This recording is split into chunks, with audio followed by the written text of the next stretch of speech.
नमस्ते, अभिवादन आपका इनोसेंट इन्वेस्टर के इस नए वीडियो में आपके लिए डिस्क्लेमर। बाजार की बात करेंगे 15,568 के आसपास की क्लोजिंग। देखने में कैंडल रेड है लेकिन डेटा अभी भी कुछ बिगड़ा है नहीं। सिचुएशन अंडर कंट्रोल है, कोई दिक्कत की बात है नहीं। ग्लोबल मार्केट से हमको अभी भी सहारा मिल रहा है, उसके कारण हमारी जो फ्यूचर्स का रेट है वो बहुत भयंकर तरीके से ऊपर गया है। 15,623 पे फ्यूचर्स की क्लोजिंग है, जो कि मुझे अब ये डेटा को और रिस्की बनते हुए दिखा रही है। ये डेटा रिस्की इसलिए क्योंकि अगर आप 30 पॉइंट इधर और 20-22 पॉइंट उधर कैलकुलेट करोगे, 50-55 पॉइंट का प्रीमियम हो गया, और ये प्रीमियम खतरनाक है। बड़ा प्लेयर अगर प्रीमियम खाने के मूड में आया तो बाजार को एक बड़ी पटखनी देने वाला है, इसके लिए आप तैयार रहिएगा। मैं ये चीज़ आपको पहले भी समझा चुका हूँ। ठीक, अब हम 5 मिनट की कैंडल्स पे चलते हैं, इंपॉर्टेंट लेवल्स की बात कर लेते हैं। कल की बाजार वाली वीडियो में हम आपको इंपॉर्टेंट लेवल्स बताते हैं जहाँ पर बाजार जो है वो सपोर्ट एंड रेजिस्टेंस बनाती है। जी हाँ, जून महीने के पहले दिन मैंने आपको क्या कहा था, 15,660 ये बाजार के लिए एक रेजिस्टेंस होगा या नहीं, और देख लीजिए बाजार ने एग्जैक्टली वहीं पर रेजिस्टेंस लिया, वहीं से बाजार पलट गई। अब नीचे के लेवल पे 15,515 का लेवल मैंने आपको बताया था, एग्जैक्टली वहां तक बाजार गई नहीं, लेकिन उसी के पास से ही बाजार ने एक रिवर्सल देने की कोशिश की, जो कि दे नहीं पाई। अल्टीमेटली बाजार जो है एक नैरो रेंज में आज ट्रेड करते हुए बंदी दी है। ये चीज़ें सिग्नल हमें एक ट्रेंड रिवर्सल का ही देती हैं। Let's hope for the best कि ऐसा ना हो, जो भी हो अच्छा हो। निफ्टी ट्रेडर सेटअप पे मैंने ट्रेड लेने के लिए मना किया था, लेकिन फिर भी मैं आपको बताऊंगा कि आज हमारे टारगेट हिट हुए या नहीं। 3 मिनट की कैंडल पे हमको कॉस्ट टू कॉस्ट एग्जिट करना पड़ा है। जो लोग छोटा टारगेट लेते हैं 15 से 20 पॉइंट का, उनको टारगेट मिल सकता था, लेकिन हमारे केस में कॉस्ट पे एग्जिट हुआ है। मैंने आप लोगों को ट्रेड लेने से इसलिए मना किया क्योंकि मार्जिन बढ़ गई। उस पर मेरी वीडियो है, जाकर जरूर देखिएगा। मार्जिन भयंकर तरीके से बढ़ गई। मैंने आपको बोला था 80-85 हज़ार में यहाँ पर ट्रेड हो जाता है, तो फालतू का रिस्क हम और कहीं जाकर क्यों लें। अब यहाँ पर ट्रेड लेने के लिए 1.25 लाख रुपए चाहिए, बहुत से लोगों के पास नहीं होते, इसलिए मैंने यहाँ पर ट्रेड लेने के लिए मना किया था आप लोगों को। 10 मिनट की कैंडल पे हमें अल्टीमेटली सारे के सारे टारगेट्स मिल जाते। सेल साइड का हमको यहाँ पर सिग्नल मिला था। देखिए, हम यहाँ पर जो भी चीज़ें बताएंगे, पहले तो निफ्टी ट्रेडर सेटअप वालों से रिक्वेस्ट है कि आप ईमेल कीजिए कि आपका फंड बैलेंस 1 लाख से कम का है, तो हम आपके साथ कुछ दूसरी स्ट्रैटेजी कोशिश करेंगे हफ्ते 10 दिन के अंदर कुछ बनाएं, क्योंकि आप लोगों ने अगर पे किया है तो आपको उसकी वैल्यू मिलनी चाहिए। अब सेबी का मार्जिन इतने भयंकर तरीके से बढ़ गया, आप लोगों को मैंने 1 लाख के नीचे की स्ट्रैटेजी बताने की बात कही है, तो मैं वही आपको बताऊंगा। इस 1.25 लाख पे मैं आपको नहीं लेकर जाना चाहता, क्योंकि वहाँ पर रिस्क भी थोड़ा सा बढ़ जाएगा, आप समझ पा रहे होगे, इसलिए ईमेल जरूर कर दीजिएगा। वीडियो जरूर देखिएगा मार्जिन वाली, वहाँ पर मैंने समझाया है।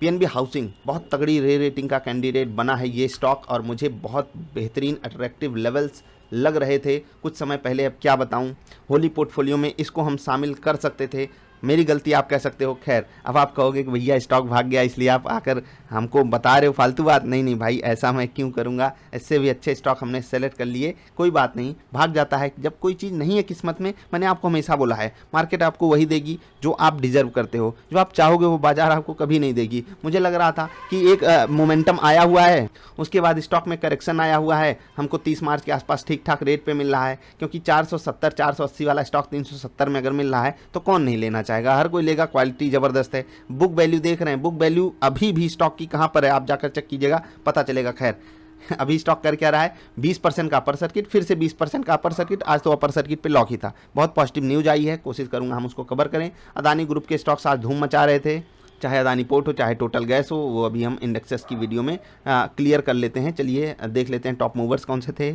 तो भाई साहब, अदानी पोर्ट्स आप देख पा रहे होगे टॉप गेनर था बाजार में, 4% के आसपास की तेजी, 800 के आसपास की क्लोजिंग। ओएनजीसी भी काफ़ी मदद कर रहा था बाजार की। बजाज फाइनेंस फिर से घूमने की कोशिश किया, लेकिन बाजार को संभाल नहीं पाया। स्टेट बैंक भी काफ़ी मेहनत कर रहा था। एचडीएफसी, बुलेट प्रूफ पोर्टफोलियो नहीं, बबल प्रूफ पोर्टफोलियो, मैं उसको बुलेट प्रूफ क्यों बोलता हूँ आपको पता है, बाद में बताऊंगा। एचडीएफसी आज बेहतरीन मोमेंटम दिखाया, 1% का गिरावट में स्टील सेगमेंट के स्टॉक्स थे, सेल भी गिरा, JSW steel, Tata steel, metal stocks गिर रहे थे। आईसीआईसीआई बैंक भी गिरावट दिखाया है, एशियन पेंट भी गिरा, अल्ट्राटेक सीमेंट भी गिरा।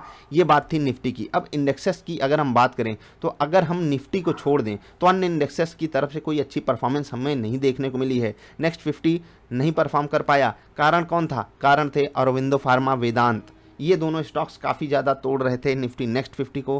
बाकी जुबिलियंट फूड और बंधन बैंक भी यहाँ पर कमजोरी ला रहे थे। बढ़ने वाले में यहाँ पर भी अदानी ग्रुप का ही टॉप मूवर था। अदानी एंटरप्राइजेस 8% की भयंकर तेजी यहाँ पर। अल्केम लैबोरेटरीज 4% की तेजी। अपोलो हॉस्पिटल 2%, नौकरी 2%, अदानी ट्रांसमिशन लगभग 2.25% के आसपास की तेजी दिखाया। मिड कैप में गिरावट बहुत भयंकर लेकर आया सेल बाजार को मजबूत होने ही नहीं दिया, इवन पूरे इंडेक्स को तोड़ने की कोशिश कर रहा था। सन टीवी भी बैन में आने के बाद ये इसका मूड खराब हो जाता है, वही कर रहा है जो नहीं करना चाहिए। 3% की कमजोरी ये दे रहा था, जिस कारण ये इंडेक्स परफॉर्म नहीं कर पाया। जबकि यहाँ पर मूविंग पॉजिटिव साइड मोमेंटम दिखाने वाले स्टॉक्स थे, Zeel, Coforge, LIC housing finance, Concor, सारे स्टॉक्स थे, लेकिन मोमेंटम आ ही नहीं रहा था। निफ्टी बैंक में केवल 2 स्टॉक, छोटा एक AU स्मॉल फाइनेंस बैंक नाम का पॉजिटिविटी दिखा रहा था। स्टेट बैंक काफ़ी मजबूती के साथ ट्रेड कर रहा था, लेकिन संभाल नहीं पाया, क्योंकि जब आपके सामने ICICI बैंक खड़ा होगा और वो भी उतनी ही कमजोरी दिखा रहा होगा जितनी आप तेजी, तो क्या करोगे, कैसे मोमेंटम लाओगे पॉजिटिव साइड का। ठीक है, लूजर्स ज़्यादा थे, इसलिए यहाँ पर मोमेंटम आ नहीं पाया। ठीक, तो आपसे रिक्वेस्ट क्या है, आपसे कोई रिक्वेस्ट नहीं है, बस यही मैं कहना चाहूँगा कि अगर आप ट्रेड करते हो बाजार में तो रिस्क रिवार्ड रेशियो अपने फेवर में रखो, एक सेटअप पे ट्रेड करो। उस सेटअप का एक वैलिड पॉइंट होना चाहिए कि ये सेटअप कितनी एक्यूरेसी देता है, कैसे काम करता है, कैसे चीज़ें इस पर इम्प्लीमेंट होती हैं। अगर आप अंधा चुक्की कुछ भी आकर बाजार में खेलोगे, बाजार आपको झटके देने के लिए तैयार खड़ी है। लेवल्स जो मैंने बताई ये कल की बाजार वाली वीडियो में बताए जाते हैं, जाकर चेक कीजिएगा। 15,660 और 15,515 ऊपर और नीचे के लेवल पे बताया गया था या नहीं। बाजार के लिए खतरनाक डेटा बनकर यही आ रहा है कि जो फ्यूचर्स है वहाँ पर प्रीमियम जो है वो हद दर्जे का बढ़ गया है। कल बाजार का प्रीमियम लगभग फ्लैट था, बाजार जहाँ पर क्लोजिंग थी फ्यूचर्स भी वहीं 8-10 पॉइंट ऊपर नीचे था, 8-10 ही पॉइंट ऊपर था। आज देख रहे हैं 40 पॉइंट का फ्यूचर्स में प्रीमियम बढ़ा है, यानी कि बाजार में स्टॉक्स गिरना चाहते हैं लेकिन निफ्टी को लोग शॉर्ट नहीं करना चाह रहे हैं। अब यहाँ पर तेज़ी ज़्यादा हो रही है, तो बड़ा प्लेयर अगर प्रीमियम खाने के मूड में आया तो वही बता रहा हूँ, ऑप्शन डेटा रिस्की बन रहा है, वो बाजार को बहुत भयंकर पटकनी दे सकता है। तो आपको यहाँ पर अलर्ट रहने की ज़रूरत है। रिलायंस पे एक सवाल काफ़ी ज़्यादा आ रहा था कि क्या करें, आपने प्रॉफिट बुकिंग करने के लिए क्यों बोल दिया। देखो 2160-65 का रेट है, कुछ बुरा नहीं हो गया रिलायंस में। सुबह सुबह ये 2200 का ही लेवल हमको दिखाया था। ठीक, अब यहाँ पर प्रॉफिट बुकिंग आनी तय थी, 3 दिन से लगातार मोमेंटम आ रहा है। कैसे आप नीचे पकड़ सकते थे उसके लिए वीडियो अवेलेबल है, चैनल पर जाकर देखिए। लेकिन यहाँ पर मैंने आपको प्रॉफिट बुकिंग की सलाह इसलिए दी, आपको मैं 1 मिनट टाइम भी दिखा देता हूँ। 10:30 बजे के आसपास का समय था। जी हाँ, यहाँ पर कुछ अजीब सा हो रहा था। मोमेंटम सेकंड ट्रेड हमको सेल साइड का अगर हम लेते तो मिल रहा था, इसीलिए मैंने यहाँ पर प्रॉफिट बुकिंग की बात कही। और 2170-80 के आसपास का रेट था, जो कि मैंने स्विंग ट्रेड का प्रॉफिट बुकिंग लेवल आपको बताया। वहाँ से स्टॉक गिरा कितना, लगभग 20 पॉइंट, कोई बड़ी वैल्यू है नहीं 1% गिर जाने की। तो आप समझिए आप बिल्कुल फ्लैट बंद हुए हो। रिलायंस अगर बाजार मजबूत होती है फिर से चलने के लिए तैयार खड़ा है। 2200 का लेवल एक बड़ा रेजिस्टेंस है। एक प्रॉफिट बुकिंग अगर आ जाती है तो हम आप सब उसको इग्नोर नहीं कर सकते, उसके लिए तो आपको तैयार रहना ही पड़ेगा। यहाँ पर आप जाकर चेक कर सकते हो, मैं आपको छोटी छोटी अपडेट यहाँ पर देता रहता हूँ, जाकर चेक कर लीजिएगा।